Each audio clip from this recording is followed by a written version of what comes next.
우리는 이 환경이 내 인생을 좌우한다 이렇게 생각을 합니다.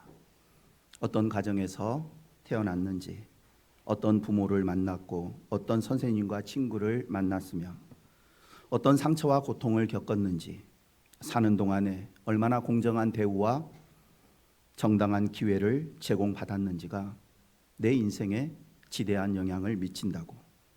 물론 환경은 우리의 삶에 매우 큰 영향을 미칩니다. 우리가 처해 있던, 우리가 지금 처하고 있는 환경 자체를 결코 무시할 수는 없습니다. 그러나 성경은 우리의 인생, 더 나아가 우리의 영원한 삶을 결정하는데 이 모든 것보다 중요한 것이 있다고 말씀합니다. 그것은 바로 내가 예수님을 어떤 분으로 알고 살아가느냐 하는 것입니다.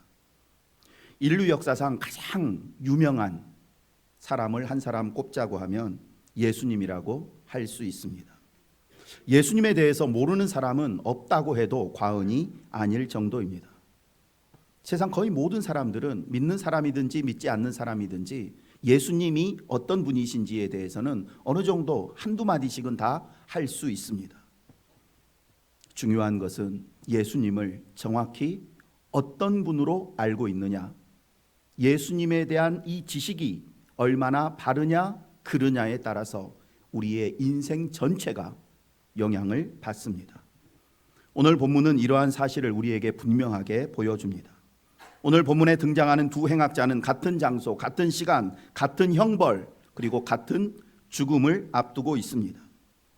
그들 둘 다 예수님 곁에서 예수님의 마지막 모습을 보았고 예수님의 마지막 음성도 들었습니다. 예수님께서 사람들에게 조롱받으시는 모습, 십자가에 못 박히며 모욕당하시는 모습, 그러면서도 침묵하시고 그들에게 분노하거나 원망하지 않으시는 모습을 보았습니다. 무엇보다 예수님께서 아버지여 저들을 사하여 주옵소서 자기들이 하는 것을 알지 못함이니이다.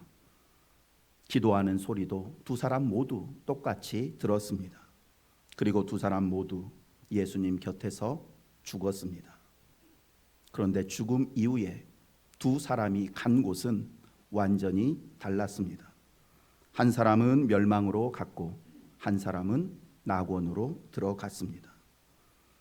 같은 날 같은 벌을 받고 같은 예수님을 만난 후에 죽었는데 왜 이렇게 전혀 다른 결말이 찾아왔을까요? 그 이유는 하나입니다. 자기 곁에 있는 그 예수님을 어떤 분으로 보았느냐 하는 차이입니다. 한 사람은 예수님을 십자가에 못 박힌 자신의 고통만을 해결해 줄 분으로만 생각했고, 다른 한 사람은 예수님이 죄 없는 분이시며 죽음 이후에 자신을 하나님의 나라로 인도할 수 있는 분으로 생각했습니다. 그래서 당신의 나라에 임하실 때에 나를 기억하소서라고 간구한 것입니다. 이것이 한 사람은 구원에 이르고 한 사람은 영원한 멸망에 이른 직접적인 요인이라고 할 수 있습니다. 그렇다면 이 두 사람 사이에 왜 이러한 차이가 있었을까요? 말씀드린 것처럼 똑같은 장소에 똑같은 환경 속에서 똑같이 예수님의 말씀을 보고 들었는데 왜 한 사람은 예수님을 바로 보지 못하고 한 사람은 예수님을 바로 볼 수 있었을까요? 평생을 똑같이 강도질을 하며 살았지만 그래도 한 사람이 다른 사람보다 좀 더 마음이 좀 선하고 양심적이어서 그래서 마지막 예수님의 말씀을 들으면서 양심의 가책을 느껴 뒤늦게라도 자신의 잘못을 회개하고 예수님이 나를 구원할 분이시다라는 사실을 깨달을 수 있었던 것일까요? 그렇지 않습니다. 아무리 선하고 깨끗하고 똑똑하고 지혜로운 사람이라도 자신이 죄인이라는 사실을 깨달을 수는 없고 예수님이 진정 누구이신지를 알 수도 없으며 예수님을 믿을 수도 없습니다. 왜냐하면 모든 인간은 죄로 인해서 영적인 눈이 완전히 어두워졌기 때문입니다. 영적인 눈이 완전히 어두워졌기 때문에 하나님을 모르고 살아온 자신의 인생이 죄악된 삶이라는 사실을 깨달을 수가 없고, 그런 나를 위해 하나님께서 독생자 예수 그리스도를 세상에 보내주셨으며 예수님께서 나의 모든 죄를 대신하여 십자가에 죽으셨다는 사실을 알 수도 믿을 수도 없습니다. 그러므로 한 강도가 자신의 죄를 인정하고 예수님이 죄 없는 분이심을 고백하며 그 예수님이 자기를 하나님의 나라로 인도해 주실 수 있는 분으로 믿고 나를 기억하소서라고 간구할 수 있었던 것은 다른 요인이 있었다라는 사실을 생각해 볼 수 있습니다. 그것이 무엇일까요? 이 사람이 이 사람보다 조금 더 양심적이어서 예수님을 바로 알 수 있었던 것이 아니라면 어떻게 해서 이 사람은 예수님에 대해서 바로 알 수 있었을까요? 에베소서 2장 8절 말씀 함께 읽어보겠습니다. 너희는 그 은혜에 의하여 믿음으로 말미암아 구원을 받았으니 이것은 너희에게서 난 것이 아니요 하나님의 선물이라. 아멘. 하나님께서 그에게 은혜를 주셨기 때문에 그 은혜가 그의 어두워진 눈을 열게 만들었고 그리고 죽음 이후에 심판을 보게 되었으며 예수님께서 하나님 나라에 들어갈 분이심을 알게 되었고 그래서 그 예수님께 자신을 기억해 달라고 간구할 수 있었던 것입니다. 그런데 여러분 가운데 이 말씀을 들으면서 그렇다면 다른 행악자가 지옥에 간 것은 하나님이 그에게 은혜를 베풀어 주지 않으셨기 때문에 지옥에 간 것 아니냐 이렇게 반문할 수도 있습니다. 물론 그렇게 생각할 수 있지만 그러나 근본적으로 이 행악자가 지옥에 가게 된 것은 하나님께서 그에게 은혜를 베풀어 주지 않으셨기 때문이 아니라 그가 본래부터 멸망받을 죄인으로서 회개의 기회를 거절하고 끝까지 예수님을 비방했기 때문입니다. 억울하게 지옥에 간 것이 아니고 자신의 죄에 대한 하나님의 공의로운 심판을 받고 지옥에 간 것입니다. 구원받은 사람은 하나님의 전적인 은혜로 구원을 받은 것이고 심판받은 사람은 하나님의 공의에 따라 전적인 자신의 죄로 심판받은 것입니다. 그래서 성경은 구원받은 사람이 자신의 구원을 자랑하거나 교만할 수 없다고 말씀하고 심판받은 사람 역시 하나님 앞에서 결코 자신의 억울함을 주장할 수 없다고 말씀합니다. 그럼에도 우리의 마음속에 아무리 그렇다고 해도 그러면 하나님께서 다른 사람에게도 이 사람에게도 은혜를 베풀어 주실 수 있지 않았느냐라고 여전히 의문을 가질 수 있습니다. 그러나 이러한 반문은 아직까지 구원의 은혜를 깊이 체험하지 못한 사람들에게서 나오는 의문이요 질문입니다. 내가 진정 구원의 은혜를 깊이 체험한 사람이라면 왜 하나님께서 모든 사람에게 은혜를 베풀어 주시지 않느냐라는 질문이 아니라 반대로 왜 하나님께서 멸망받아 마땅한 죄인들에게 구원의 은혜를 베풀어 주시느냐라는 생각을 품게 됩니다. 왜 나 같은 사람을 위해서 독생자를 십자가에서 대신 죽게 하셨나? 왜 날 사랑하나? 감격하며 하나님께 감사와 찬양과 영광을 드리게 되지. 왜 다른 사람은 구원하지 않았느냐고 하나님께 항변하지는 못합니다. 세상 어떤 사람도 하나님을 향해서 왜 나에게 은혜를 베풀어 주지 않았습니까? 그래서 내가 지옥 갔습니다 라고 말할 수 있는 사람이 없습니다. 왜 저 사람은 구원하고 나는 구원해 주지 않았습니까? 라는 이러한 항변은 내가 멸망받아 마땅한 죄인이라는 사실을 더욱 분명하게 드러낼 뿐입니다. 내가 죄로 인해서 망가지고 어두워져 있기 때문에 내 속에서 나 자신의 죄를 보기보다는 내가 받지 못한 그것에 대해서 자꾸만 불평하는 마음이 생겨나는 것입니다. 그러므로 우리는 왜 그 행악자에게 은혜를 베풀어 주지 않으셨는가라는 질문이 아니라 왜 나 같은 사람에게 이 놀라운 은혜를 베풀어 주셨는지를 먼저 생각해야 합니다. 이렇게 우리가 바른 생각과 바른 질문을 하게 될 때 우리는 한없이 겸손해지고 우리 입술에서는 범사에 감사가 나오게 되며 우리의 삶은 하나님을 경외하는 삶으로 방향 전환을 이루게 됩니다. 그러므로 구원받은 한 행악자의 모습을 보면서 우리가 하나님께 해야 할 일은 오직 하나, 하나님의 은혜를 구하는 것입니다. 하나님, 제 눈을 열어 저의 죄를 보게 하옵소서.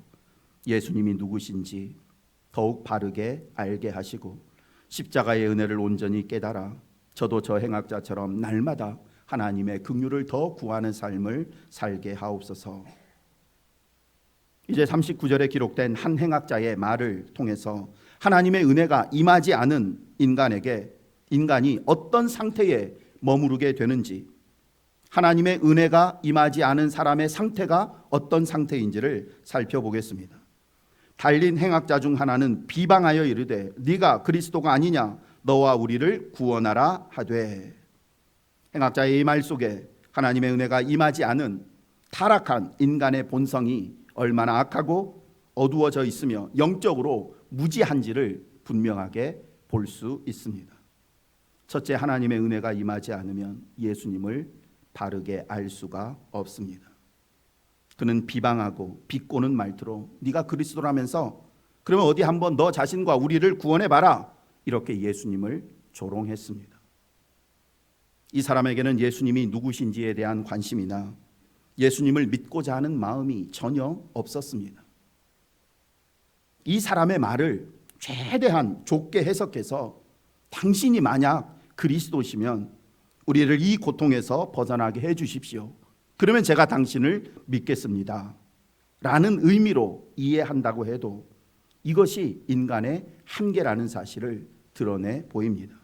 무슨 의미인가 하면 하나님의 은혜가 임하지 않으면 예수님의 삶과 가르침에 대해서 아무리 배우고 연구한다고 해도 우리의 지식은 인간적인 지식에 머무르게 되고 영적인 깨달음까지는 이르지를 못합니다. 즉 우리가 예수님에 대해서 가질 수 있는 최대한의 지식은, 그리고 믿음은, 예수님은 놀라운 능력과 지혜를 가진 분으로 내 삶에 어려움이 찾아오고 사업이 실패하고 병들고 내 마음이 외로울 때 내 마음 위로해주고 사업 잘되게 해주고 건강을 고쳐주는 분이구나 라는 정도까지 생각하거나, 또한 세계 4대 성인 가운데 한 분으로 내가 믿고 따를 수 있는 인생의 위대한 스승이다 라는 사실 정도까지가 우리가 알 수 있는 최대한의 지식이요 믿음입니다. 하나님의 은혜가 임하지 않으면 진짜 예수님, 즉 예수님이 하나님의 아들로서 내 모든 죄를 용서해 주실 유일한 구원자라는 사실은 하나님의 은혜가 임하지 않으면 결코 알 수가 없습니다. 예수님을 바르게 알고 믿는다는 것은 예수님만이 죄로 인해 영원한 멸망에 이를 수밖에 없는 나를 구원할 분이라는 사실을 깨닫고 그 예수님을 내 몸과 영혼의 유일한 구원자로 믿고 의지하는 것입니다. 그러므로 우리는 이 행악자의 모습을 보면서 혹시 나도 예수님을 잘못 알고 있지는 않은가?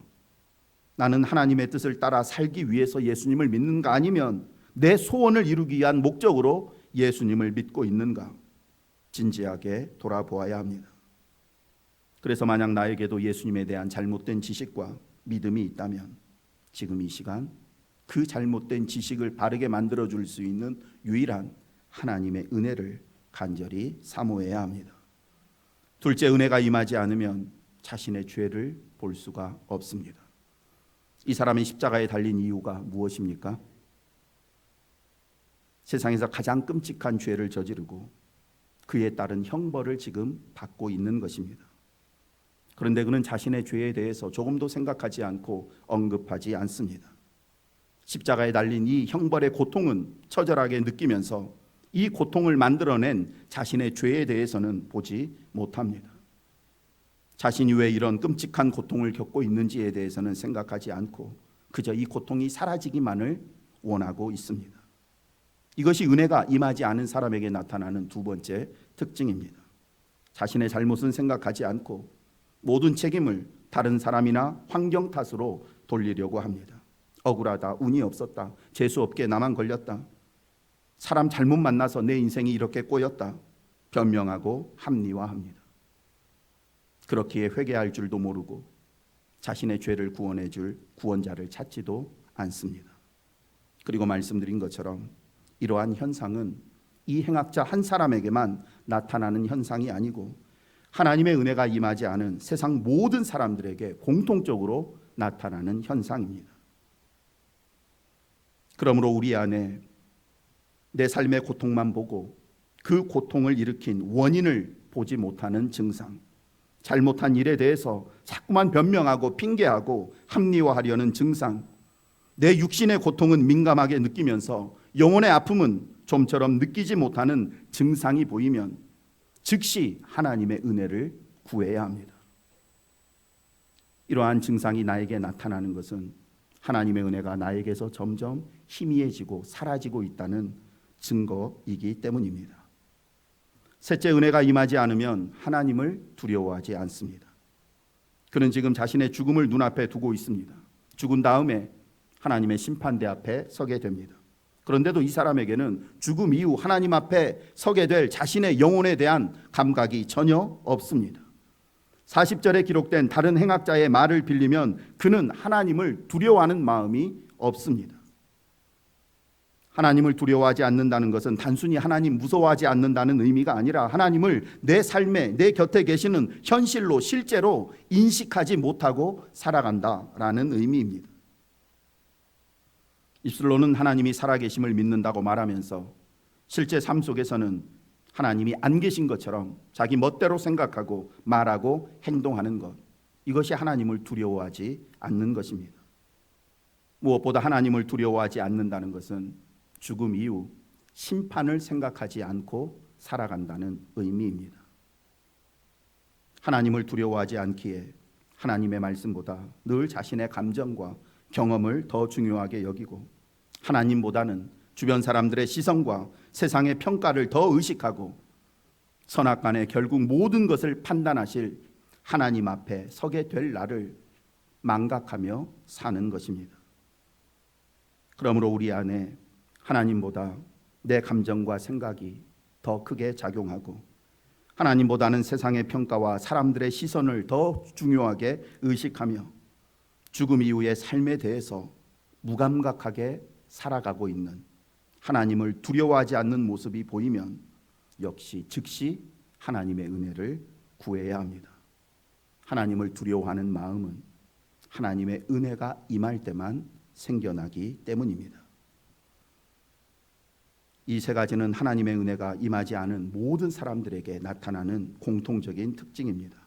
은혜가 임하지 않으면 그 누구도 예수님이 누구신지 바르게 알 수가 없고 예수님을 알지 못하기에 자신이 얼마나 끔찍한 죄인인지를 알 수가 없으며 자신의 죄를 보지 못하기 때문에 이 상태로 죽으면 하나님 앞에 서게 돼서 영원한 심판을 받는다는 그 두려움이 없고 그러니 내세를 준비하는 삶이 아니라 눈앞에 보이는 현실만을 위해서 살게 되는 것입니다. 이제 같은 십자가 아래에서 전혀 다른 길로 나아갔던 한 사람을 통해서 하나님의 은혜가 임한 사람에게는 어떤 변화가 나타나게 되는지 앞에서 말씀드린 거에 반대라고 생각하시면 되는데 오늘 본문 40절부터 42절 말씀까지를 통해서 하나님의 은혜가 임한 사람에게는 이런 놀라운 변화가 네 가지가 나타나는구나 라는 사실을 발견하기를 원합니다. 40절부터 42절 말씀 함께 읽어보겠습니다. 하나는 그 사람을 꾸짖어 이르되 네가 동일한 정죄를 받고서도 하나님을 두려워하지 않느냐? 우리는 우리가 행한 일에 상당한 보응을 받는 것이니 이에 당연하거니와 이 사람이 행한 것은 옳지 않은 것이 없느니라 하고 이르되 예수여 당신의 나라에 임하실 때에 나를 기억하소서 하니. 아멘. 하나님의 은혜가 임하면 첫째 하나님을 두려워하게 됩니다. 네가 하나님을 두려워하지 않느냐? 이 말은 곁에 있는 행악자를 책망하는 동시에 자기 안에서 일어나는 변화를 드러내는 고백이기도 합니다. 그는 십자가의 형벌의 고통보다 이제 곧 하나님 앞에 서게 될 자신의 영혼이 더 심각하게 여겨졌습니다. 지금 십자가에서 달려 고통받는 이 고통보다 하나님 앞에 서게 서서 받은 다음에 받을 그 고통이 더 심각하게 여겨진 것입니다. 이것이 은혜의 시작입니다. 은혜가 임한 사람에게 가장 먼저 나타나는 변화는 하나님이 더 이상 막연한 여러 신들 가운데 존재 가운데 하나가 아니라 지금 내 삶 가운데 살아 역사하시는 분으로 인식된다는 것입니다. 하나님이 나의 과거, 현재, 미래를 모두 알고 계시고 내 마음의 생각, 내 마음의 감정들까지 다 알고 계시고 그 하나님이 이 세상의 창조주이시며 주관자이시고 나를 구원하시는 구원자이시고 심판자이심이 분명하게 느껴집니다. 하나님의 은혜가 임하니 자연스럽게 그 하나님을 경외하게 되고 그 하나님 앞에서 늘 자신을 돌아보며 살게 됩니다. 하나님을 두려워하는 이 마음은 억지로 만들어지는 것이 아니라 오직 하나님의 은혜가 임해야지만이 생겨납니다. 하나님을 향한 경외와 두려움 그리고 사랑의 마음이 저와 여러분 가운데 충만하게 나타나기를 원합니다. 하나님의 은혜가 임하면 두 번째로 자신의 죄를 깨닫고 회개하게 됩니다. 우리는 우리가 행한 일에 상당한 보응을 받는 것이니 이에 당연하거니와. 이 사람은 자신의 삶을, 자신의 상황을 변명하지 않았습니다. 억울하게 생각하지 않았고 환경을 탓하지도 않았습니다. 나는 지금 마땅히 받을 벌을 받고 있다고 인정했습니다. 이것이 하나님의 은혜가 임한 사람에게 나타나는 두 번째 변화입니다. 자신의 죄를 있는 그대로 보고 깨닫고 인정하게 됩니다. 우리는 너무나 쉽게 우리의 잘못을 실수라고 말하고 상황 때문에 어쩔 수 없이 그랬다고 변명합니다. 내 잘못은 축소하려고 하고 다른 사람의 잘못은 확대해서 어찌하든지 내 책임을 줄이려고 합니다. 그러나 은혜가 임하면 달라집니다.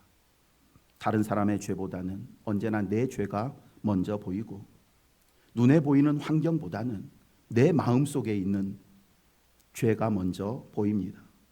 억울하다는 감정이 생기기 이전에 하나님 앞에 부끄럽고 죄스러운 마음이 더 먼저 크게 생겨납니다. 이것이 진짜 회개이고 이러한 진짜 회개는 은혜가 임한 사람만이 할 수 있습니다. 내 죄를 보고 깨닫고 인정하는 참된 회개의 삶을 살기 위해 하나님의 은혜를 더욱 사모하는 저와 여러분 되기를 원합니다. 셋째, 은혜가 임하면 예수님을 바르게 인식하게 됩니다. 이 사람이 행한 것은 옳지 않은 것이 없느니라. 그는 십자가에 달리신 예수님의 말씀 그리고 그 마지막 모습, 그 짧은 순간 예수님 곁에 있었지만 예수님은 죄 없이 십자가에 달린 분이라는 사실을 깨달았습니다. 즉 죄 때문에 죽어서 나와 같이 멸망에 이를 존재가 아니라 하나님의 나라에 들어갈 분이라는 사실을 깨달은 것입니다. 그래서 42절에서 당신의 나라에 임하실 때라고 고백했습니다. 이 행악자는 예수님이 천국에 들어갈 분이라는 사실을 알았는데 더욱 놀라운 것은 그 천국을 당신의 나라라고 표현했다라는 것입니다. 당신의 나라라는 표현은 예수님이 천국의 주인이시다라는 의미입니다. 얼마나 놀랍고 위대한 고백인지 모릅니다. 평생을 죄만 짓고 살다가 십자가 형벌을 받아 죽는 죄인이 이와 같이 놀라운 고백을 할 수 있었던 것은 하나님의 은혜가 그에게 임해서 그의 영안이 열렸기 때문입니다. 오늘 우리에게도 이 눈이 열려야 합니다. 예수님을 단순히 내 아픔을 위로해주고 내 문제를 해결해 줄 분으로만 생각하지 않고 죄로 죽은 내 영혼을 살려서 천국으로 인도하실 유일한 분이시라는 사실을 깨달아야 합니다.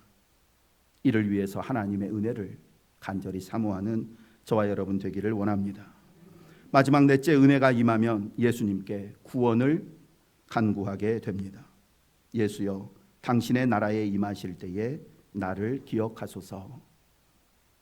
이 행악자는 자신의 죄를 인정했고 그 죄로 인해서 십자가 형벌 받는 것 마땅하게 여겼습니다.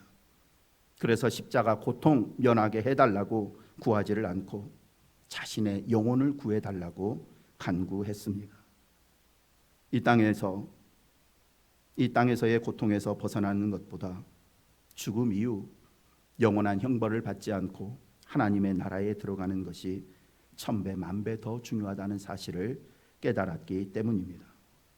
또한 그는 예수님께 구할 때에도 나를 천국에 들어가게 해주십시오 라고 구하지를 않고 그저 나를 기억해 달라고만 간구했습니다.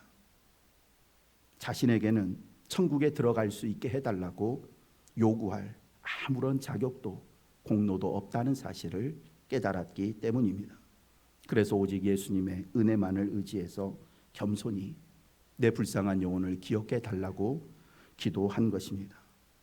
우리가 예수님께 구해야 할 것도 바로 이것입니다. 지금 당장 내 삶의 문제, 고통 해결보다 먼저 내 죄를 용서해 주시고 내 영혼을 구원해 달라고 구해야 합니다. 또한 하나님께 무언가를 구할 때에도 마치 나에게 무언가를 구할 수 있는 어떤 자격이나 공로가 있는 것처럼 교만한 모습으로가 아니라 아무 자격 없는 내가 오직 예수님의 은혜만을 의지할 뿐이라며 겸손히 내 삶을 주님께 맡기는 기도를 드려야 합니다. 여기까지 말씀을 다시 한번 점검해 보겠습니다. 두 사람 모두 같은 십자가 아래에 있었지만 한 사람은 예수님을 조롱했고 한 사람은 예수님을 구원자로 고백했습니다. 한 사람은 자기 죄를 보지 못했고 한 사람은 자신의 죄를 보고 인정했습니다. 한 사람의 마음에는 하나님을 두려워하는 마음이 없었지만 한 사람의 마음에는 하나님을 두려워하는 마음이 있었습니다. 한 사람은 예수님을 현실의 고통만을 해결해 줄 분으로 생각했지만 다른 한 사람은 자신의 죽은 영혼을 심판받아 멸망받을 영혼을 다시 살려줄 분으로 생각했습니다. 같은 십자가 아래에 있었지만 한 사람은 죄로 멸망에 들어갔고 한 사람은 은혜로 영생에 들어갔습니다. 이제 우리의 모습을 보기를 원합니다. 우리는 지금 같은 시간, 같은 공간에서 같이 예배를 드리며 같은 말씀을 듣고 같은 찬송을 드리며 같은 십자가를 바라보고 있습니다. 그러나 각 사람의 마음에서 일어나는 일들은 전혀 다를 수 있습니다. 어떤 사람은 말씀을 들으면서도 자신의 죄를 보지 못하고 예배를 드리면서도 하나님을 만나지 못한 채 그저 자신의 감정, 생각 속에 머물러 있고 죄 사함의 은혜를 구하기보다 늘 자신의 문제만을 해결해 달라고 기도합니다. 그런데 또 어떤 사람은 동일한 말씀 속에서 예수님을 만나고 자신의 죄를 보며 하나님을 향한 두려움과 간절함으로 죄 사함의 은혜를 구하고 자신의 변화를 구하며 영혼의 강건함을 구합니다. 이러한 두 사람의 두 가지의 차이를 만들어내는 근본적인 요인이 말씀드린 것처럼 은혜의 유무입니다. 이 말씀을 듣고 이런 생각을 하시는 분들이 있을 수 있습니다. 나는 왜 요즘 말씀을 들어도 감동이 없을까? 왜 다른 사람들처럼 내 삶의 변화가 나타나지 않을까? 혹시 하나님께서 나에게 은혜를 주지 않아서 내가 이런 변화를 느끼지 못할까? 그러나 그렇게 단정해서는 안 됩니다. 왜냐하면 하나님의 은혜가 모든 사람에게 동일한 모양으로 나타나는 것은 아니기 때문입니다. 어떤 사람에게는 하나님의 은혜가 눈물과 통회와 깨달음과 변화와 같이 즉각적으로 나타나기도 하지만 어떤 사람에게는 마음 깊은 곳에서부터 아주 조금씩 서서히 나타나기도 하기 때문입니다. 그러나 확실한 것 한 가지 여러분들에게 말씀드릴 수 있는데 그것은 지금 여러분의 마음속에 왜 나는 하나님의 말씀이 내 마음에 와닿지 않을까? 왜 나는 계속해서 잘못된 실수와 잘못을 반복하는 걸까? 왜 예배를 드리는 내 마음속에 자꾸만 딴 생각만 떠오를까? 왜 이렇게 오랫동안 믿었는데도 좀처럼 내 삶이 변화되지 않을까? 이런 고민이 있다면 그것이 바로 은혜의 증거입니다.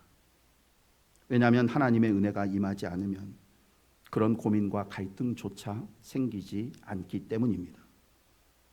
하나님을 떠난 사람, 은혜가 전혀 임하지 않은 사람은 자신의 상태를 슬퍼하지 않습니다. 변화되지 않는 자신의 모습을 보며 안타까워하는 마음을 갖지도 않습니다. 그러므로 자기 안에 있는 죄와 허물과 연약함으로 인해서 괴로워하고 말씀 앞에서 좀처럼 변화되지 못하는 자신을 답답해하며 하나님께서 도와주시기를 바라는 마음이 있다면 하나님의 은혜가 이미 그 속에 임하고 있다라는 분명한 증거가 됩니다.